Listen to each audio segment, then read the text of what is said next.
everyone, welcome back to my channel, or welcome if you're new here. My name is Hiba, and here on my channel I cover recent missing person cases. For today's video though, I thought I would try something else.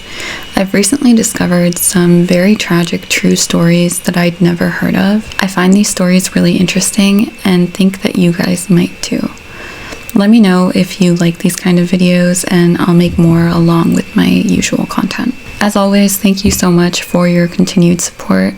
It's actually right around my 1-year anniversary since starting this channel, and I can't believe how much we've been able to do together, so thank you. Also, I'm sorry for any mispronunciations. Today I want to talk about Omayra Sanchez. Omayra was only 13 years old when her life tragically ended in November of 1985. In 1972, Omayra was born in Armero, Colombia. She lived in a house with her parents, her brother, and her aunt. She came from an impoverished family, but she went to school and was a good student. On November 13th, 1985, after being dormant for nearly 70 years, a nearby volcano called the Nevado del Ruiz erupted at around 9 p.m. For months prior, geologists had warned that an eruption was coming, and experts advised local officials to leave. This hazard map was created for the areas surrounding the volcano, and it was featured on the front page of many newspapers. Unfortunately, the map was poorly designed and not widely distributed. As a result, many residents who lived in the eruption area did not leave.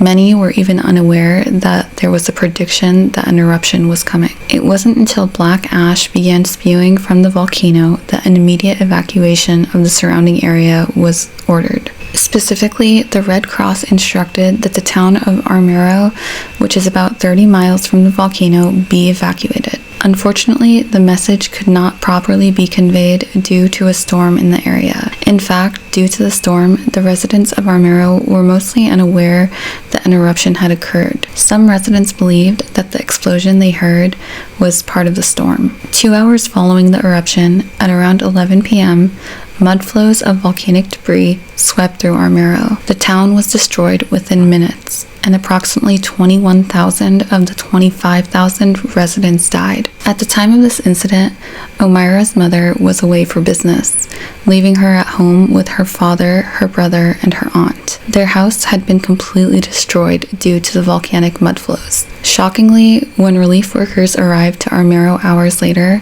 they noticed a hand coming out of the debris. It was Omayra. She was up to her neck in water, but she was alive. When rescuers tried to pull her out, they were unsuccessful. Her legs had been trapped under a door made of bricks. Essentially, it was as if she was kneeling with her legs and feet trapped under the door. Doctors realized that they would be unable to free her without severing both of her legs. Without the proper medical equipment, they determined that it was best to let her die. For an agonizing 3 days, Omayra remained trapped in the water and debris before dying, likely due to exposure. During those 3 days, journalists and photographers captured her last moments. Despite the devastating situation she was in, Omayra was relatively positive. She gave interviews and sang to journalists.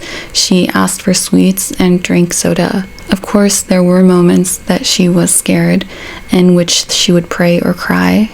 And at one point she asked people to leave her alone so that she could rest. In one heartbreaking interview, Omayra had a message for her mother, who, if you recall, was away on business. This video made me cry, so if you don't want to see it, I understand and recommend skipping ahead a little bit. In it, she says, "Mom, if you hear me, pray for me to be able to walk again, and that these people can help me. Mommy, I love you. Dad, brother. Goodbye, Mom." Ay, quiero decir unas palabras. ¿Puedo? Sí, dilas. Mamá, si me escuchas, yo creo que sí. Reza para que yo pueda caminar y esta gente me ayude. Mami, te quiere mucho. Mi papi, mi hermano y yo. Adios, madre. On the third night, Omayra began to hallucinate. She mentioned that she didn't want to be late for school and that she had a math exam. She was also slipping in and out of consciousness at this point. The following morning at 10:05 a.m. on November 16th, Omayra took her last breath after being stuck in the water for 3 days. As if this whole story isn't heartbreaking enough, when divers were finally able to recover her, they discovered that her aunt's arms had still been around Omayra's legs. Omayra's father, along with her aunt, had also died in the home. Despite losing a finger, her brother actually survived and was reunited with their mother, who was devastated but said, "It is horrible, but we have to think about the living. I will live for my son." In her last days, Omayra showed her bravery and strength. Her death became a symbol of Colombia's failure to prepare and warn their people. After the incident, Colombia established the National Office of Disaster Preparedness. The hope is to better prepare all cities in the event of a natural disaster. What do you guys think about Omayra's story?